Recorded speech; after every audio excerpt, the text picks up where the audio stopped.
All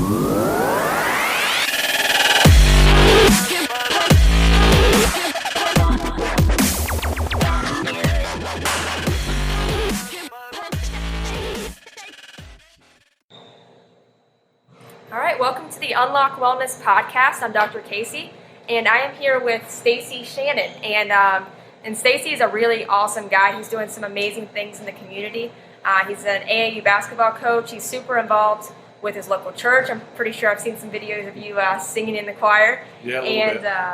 And he has his own brand in his own community outreach that's called FINEO, which stands for Failure is Not an Option. So he's going to be talking a lot about that and all of the really great stuff that he's doing in the community. So I'm actually in Huntington, West Virginia. I'm typically in Orlando, but I'm here visiting family. And Stacy is local to Huntington, right? Is that where you're from? Well, I'm from Myrtle Beach, Ainer, South Carolina originally. Okay. But I moved here with my wife, and we moved to Huntington probably 4 years ago. Okay. Something like that. Nice. Just for work? Or? Well, she was from here. Okay. Were you involved with basketball at Yeah, that time? I was already previously involved with basketball. We started FINEO in Charleston, West Virginia. Oh, in Charleston, West Virginia. Got it. How did that all come together for you? It was crazy. I was watching some basketball games in Dunbar, West Virginia, and I always loved coaching. We coached, me and my brother, in Conway, South Carolina, and I just hadn't got connected.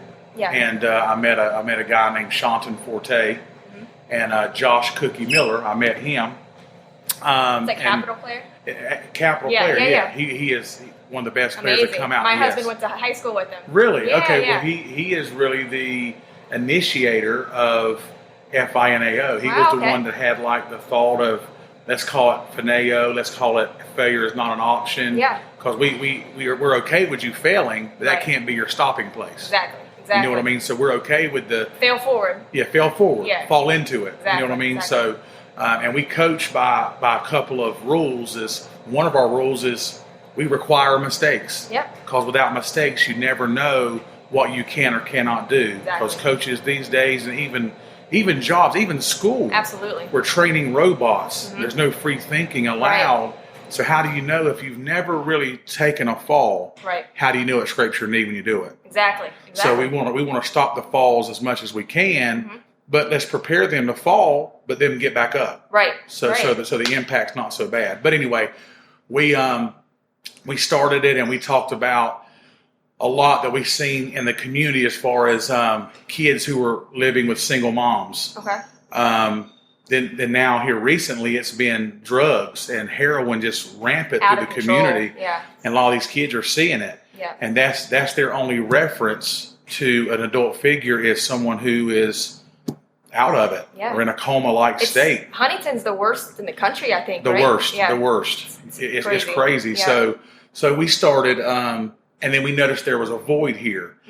Just this year alone, out of the high schools that's here, I have 7 seniors that are phenomenal ball players that have never heard of the NCAA Eligibility Center. Wow. Has never heard of the NCAA Clearinghouse. They don't even allow these players to take the ACT until their senior year. How did they not allow that? They just tell them don't know? They're telling them the preferred time to take it is their and senior year. And then they don't think they can take it more than once. Right. They don't understand. Yeah. So they get to their senior year. They wait till basketball season. Right. And they know nothing. So now we have 8 players. I know of 8 players right now that are having a hard time finding universities because they're not equipped. Man, yeah, they're not eligible. That's crazy. Yeah. So we're failing them at the school level. I don't think it's because we don't have the literature. It's because it's a mindset. Right. We're trained in something. So I've got all of my kids that our fraternity, so to speak, we coach and mentor. We want you to start taking it at 10th grade. Exactly. We're pressuring them to go talk to their counselors because there's actually money. And if you're listening to this and you have a child that's 9th grade and up, I'm telling you, there's money out there in the school districts that will pay for ACTs, that will pay for preparatory classes. That's awesome. Yeah, they don't promote that even. They don't promote it because they don't want to spend that money on exactly. it. You know what I'm saying? Yeah. So if you have a child that I'm telling you, do the ACT, start it at 10th grade year. That way you can kind of see how it flows and you can prepare it, because the more times you take it, the better your score is. Yeah. Because they combine your best scores and that's what you get. Gotcha.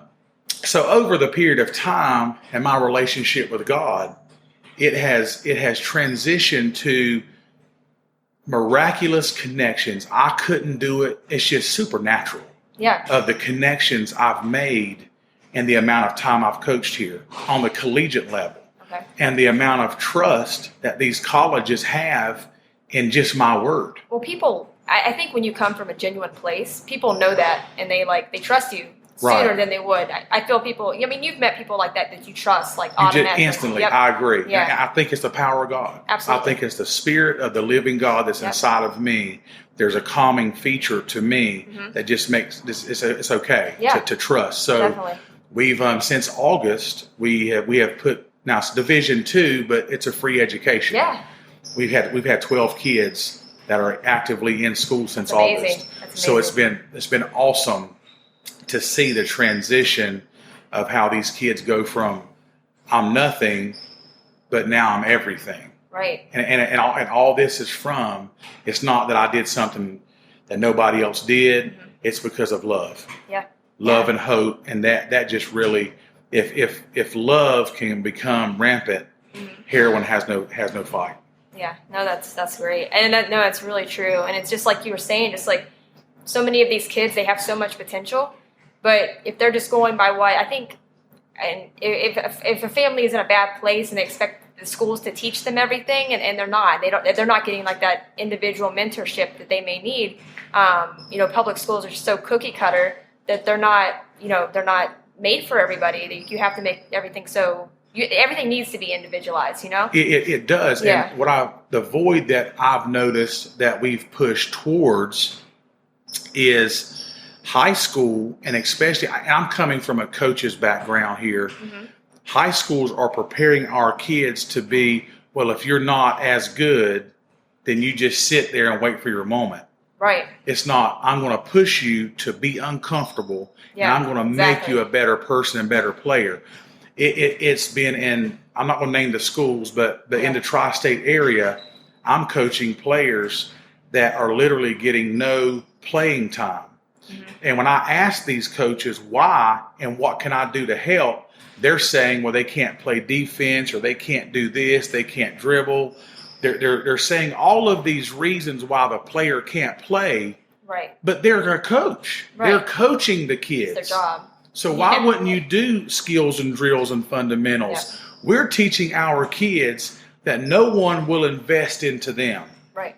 We have to show and be an example of, I'm investing me into you, so you will invest you into others. Right. Right. So we're raising up, and you look at the society right now, it's entitlement. Yep. We are raising up entitled kids who are expecting something for nothing. Yep. It's just a crazy avenue that I'm seeing, and it's almost like I expected, I'm entitled. Yeah. Because now that it's hard for me to articulate it. Yeah. And it's like you were saying like going past, like you're pushing those kids past their comforts. It's like everything that is great is outside of that comfort zone. It's just pushing, past the failure, I think kids will mess up once or twice. They think it's the end of the world. They quit. But they just keep pushing on. You don't even know. If I can give you a quote today that can stay with you and whoever's listening, on the other side of uncomfortable is faith. Or excuse me, on the other side of comfortable is faith. Yeah, that's awesome. God says he gave us a measure of faith. Faith the size of a mustard seed is what he told us. If you're comfortable, you're not walking in faith. Exactly. So even in basketball, we're trying to teach them that invest in yourself, because Jesus made an investment in you, and he wants a return on that investment. Exactly. He knows there's greatness in you because there was greatness in him.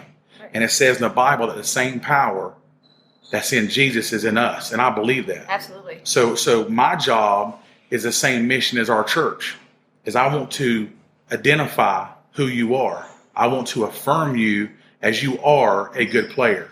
Yeah. You can overcome, right? I want to equip you in that, and I want to release you so you can help somebody else or help yourself. Pay it forward. Right. Or just help yourself. Like I want you to be able to be success. But I heard something the other day that was, my gosh, it hit me, and I really teared up a little bit. Mm-hmm. I was listening to TD Jakes on a live feed, and they asked him about success and asked him how did it feel to be successful.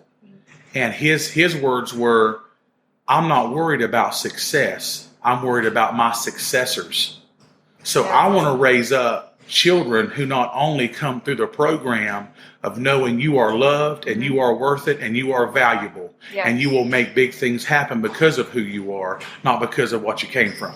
Exactly. So I want them to understand that and be my successor and start doing this when they get older and they're financially stable or they're mentally stable or they're in a position to where they can give somebody a chance. Yeah. They will, right? Because they can mirror what they've seen. Exactly, and you know what I mean? Yeah, and like that changes everything for them. That changes how their families and how they raise their kids and how they mentor people. I mean, it's a domino effect. It really is, because when I preach here at the gym, or if I give an encouraging lesson at the gym, I know what I'm packing, power wise and spirit wise. Mm-hmm. It's like a virus. Yeah. If I came in and I have pneumonia and I don't tell this is from my pastor, so it's really good. But if I came in and I had pneumonia and I didn't tell anybody I had it, what's the chances of them getting it? It's very high, right? Especially if I'm running a fever, I don't tell anybody. Right. That's the same thing with the Spirit of God. Mm-hmm. I'm walking in with power. Yeah. They have no choice but to take it home with them. Exactly. So I'm hoping, and I've prayed this, that what I do and what gets on them transforms their homes and helps their families become what they're called to be.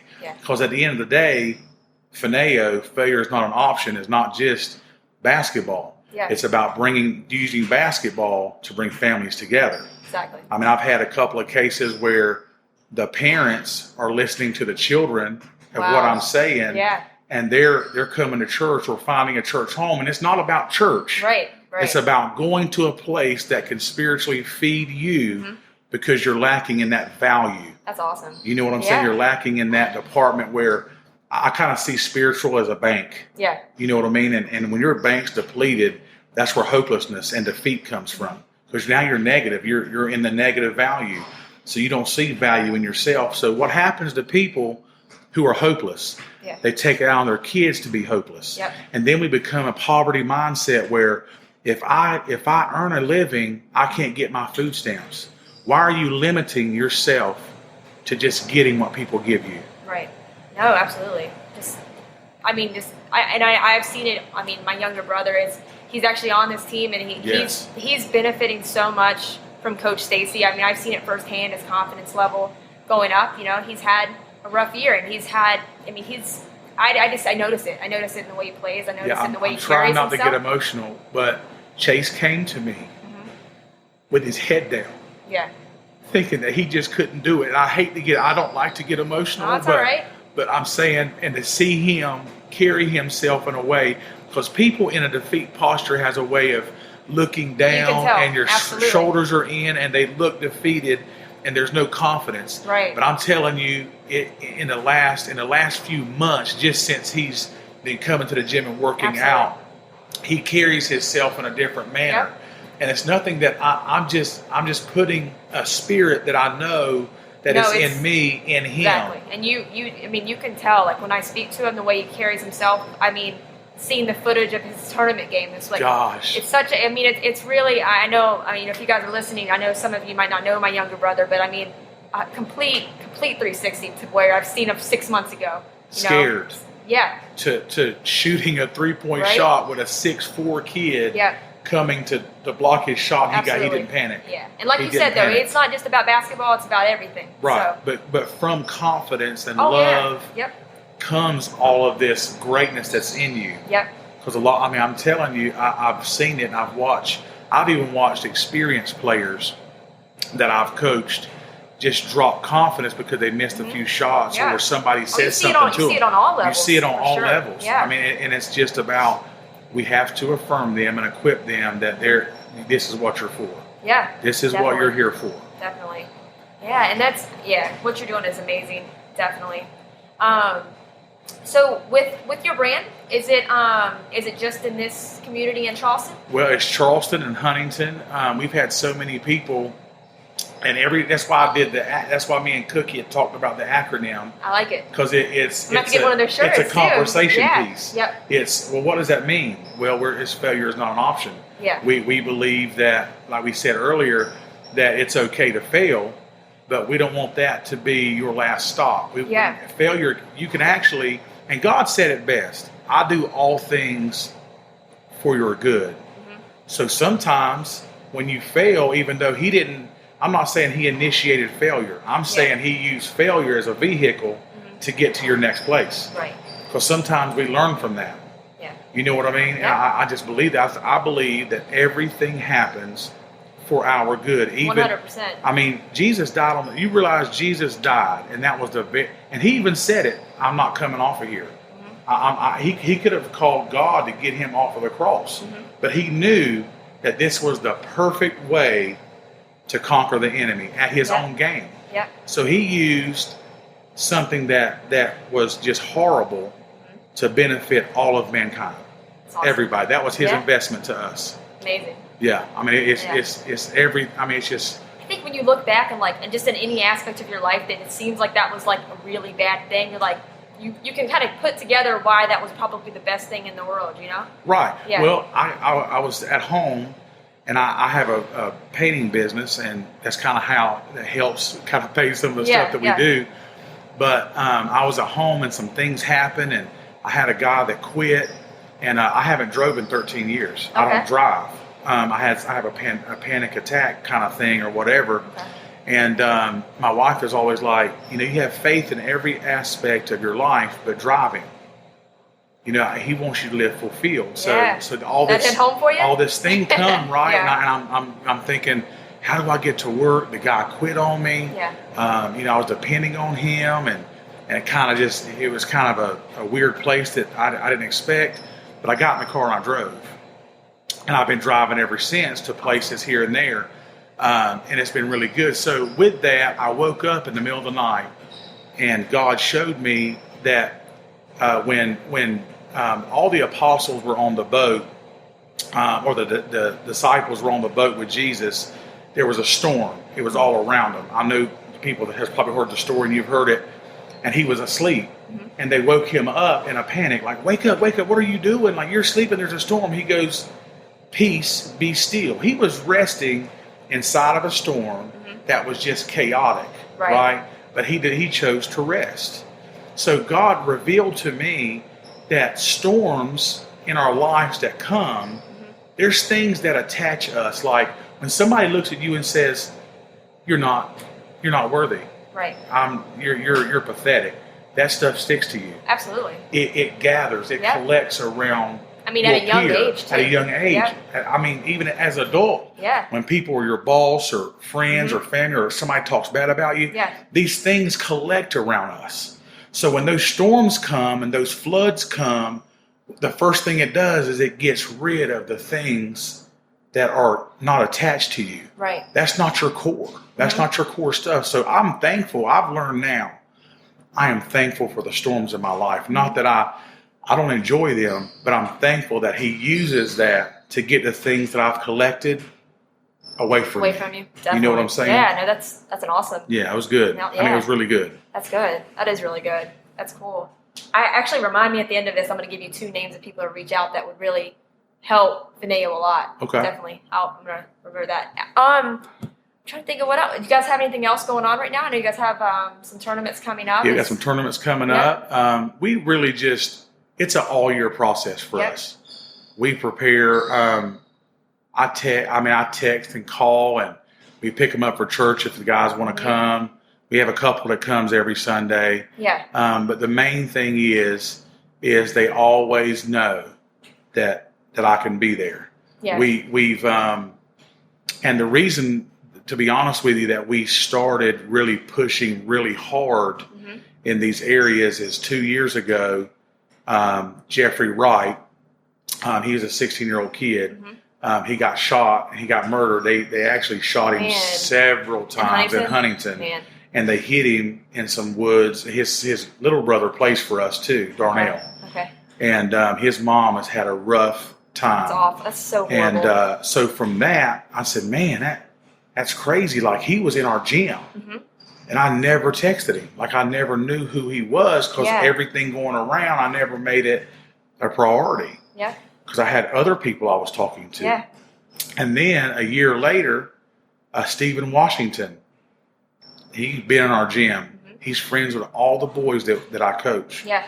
And he was stabbed to death, and he died in an alleyway by himself. I mean, just, it was horrible. He was 18. Man. He had just graduated high school. Yeah.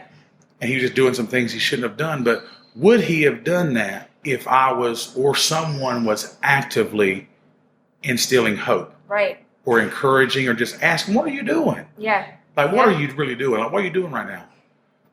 He didn't have that. Yeah. His mom's a single lady. So, I mean, I just, so from those things happening, we have just collectively, me and my brother, and we have another coach, Michael Mason, and even Chris Early, Cookie, and I can list a name of guys that are just, we're interlocking arms and we're saying we've had enough. That's amazing. That I mean, heroin you're not and death. seeing, and you're not seeing that enough. I mean, You're not. And that's what, my husband and I talk about all the time. Unfortunately, you see a lot of professional athletes come out and like, yeah, let's make a change, and they'll stand up and say that. But I mean, what are they really doing in the communities? And maybe they are, but I mean, do you know what I mean? Like, have you seen that? Right. I do, because we've had several guys that came out of here that I don't approach people for money. That's just not what my heart. It takes money to do the things we do, but I just don't. I don't ask. It's not one of those things that I guess I'm not there yet. I'm not a pastor where they're comfortable in asking, and I feel like you should be comfortable in saying, hey, this is our community.